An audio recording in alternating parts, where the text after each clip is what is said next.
De retour sur le plateau, Team Game One, partie 2.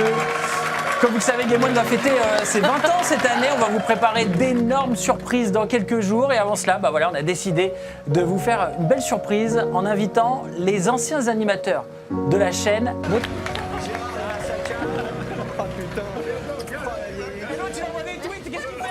The Dark, un bon jeu au départ. Il a même pris son créateur, Frédéric Reynal, sous votre aile pour l'aider à finir son jeu. Ah oui, je l'aimais bien lui. Ensuite, tout a basculé. Et vous avez voulu le forcer à faire des trucs abjects, comme Alone in the Dark 2. Oui, et alors les jeux d'action, c'était à la mode à l'époque. Puis il y avait du pognon à se faire. Grosse pétoire chargée de 2 ou 3 balles face à d'indicibles créatures. Cette fois, on démarrait l'aventure avec une mitraillette Thompson à la main et un chargeur.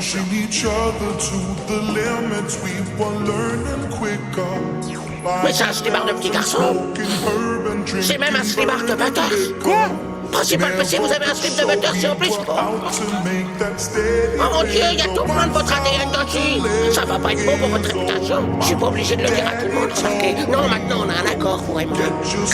La série des Paris-Marseille. Ah oui, à Paris-Marseille, Madness, Police. On parlera aussi de Taxi, qui était un truc qui ressemblait à Paris-Marseille. Bon. Alors surtout, regardez cette émission, parce que j'annonce tout simplement le plus mauvais jeu auquel j'ai joué depuis que je travaille au Level 1. Là, on va se marrer. Oula, j'ai la police aux fesses. Et alors, est-ce qu'on va nous arrêter? Je vais les semer, ouais, il te percute en fait. Il y a un mouste. Ça décoiffe, hein. Ça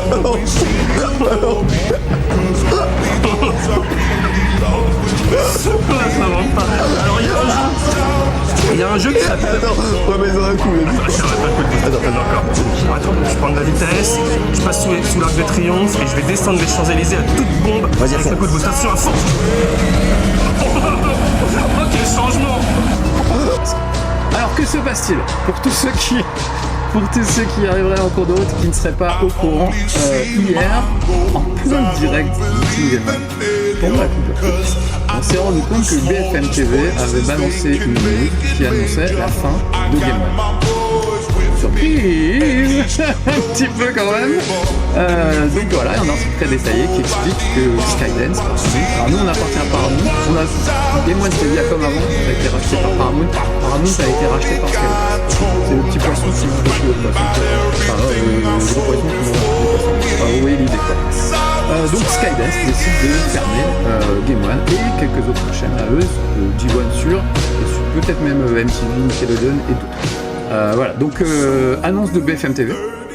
Grosse surprise, je vous avoue, parce que Paramount ne nous a jamais annoncé la